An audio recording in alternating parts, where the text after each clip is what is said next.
Okay, so this is Dave, and this is part 2 of the talk on the intelligence and the bad guys taking over. All right, so now we were talking about intelligence operatives that are retired, that are now for hire. They know people in companies and they are good agents. Maybe they were good agents in their lifetime, in their careers, but now they're working as private intelligence people and gathering commercial intelligence, or maybe they're doing some secret government intelligence on the side, spying. It happens. There's firms you can find, and I actually know of one. But anyway, so the picture I want to paint is that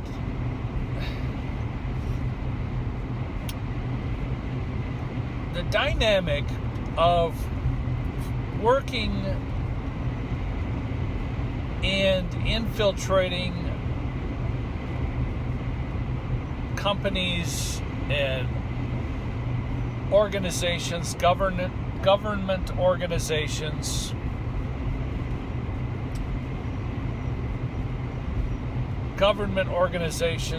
departments, anything you can think of, where it would be a benefit to have a guy on the inside or a gal on the inside who can supply intelligence or useful information to a board member or an owner or an oligarch.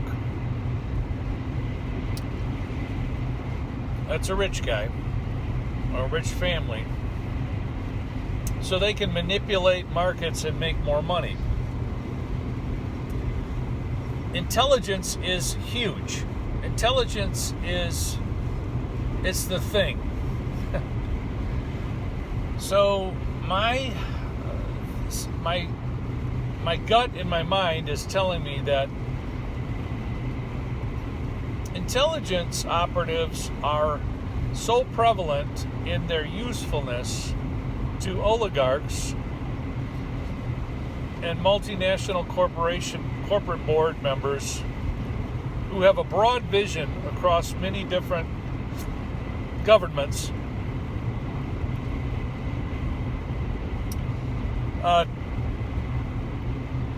It's good and useful information so that they can influence very specifically laws. They can even craft laws. So I'm going to suggest that the Sarbanes-Oxley Act is such a law that was crafted in part by people who do not have the citizens of the United States' best interests at heart. We'll put it that way. Okay.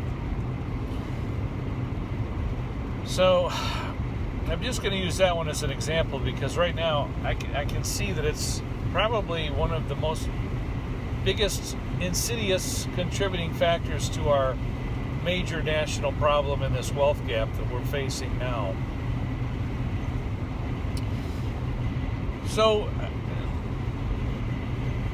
cutting to the chase, what are we going to do, Dave? Well, I'm going to tell you what this video is for. This video is to wake you up. I want you to start thinking about America as not separated by Democrats and Republicans, but as Americans being divided by super wealthy, offshoring multinational companies, some of them that are owned by maybe on the most part by United States people, United States citizens, but also multinational corporations that are the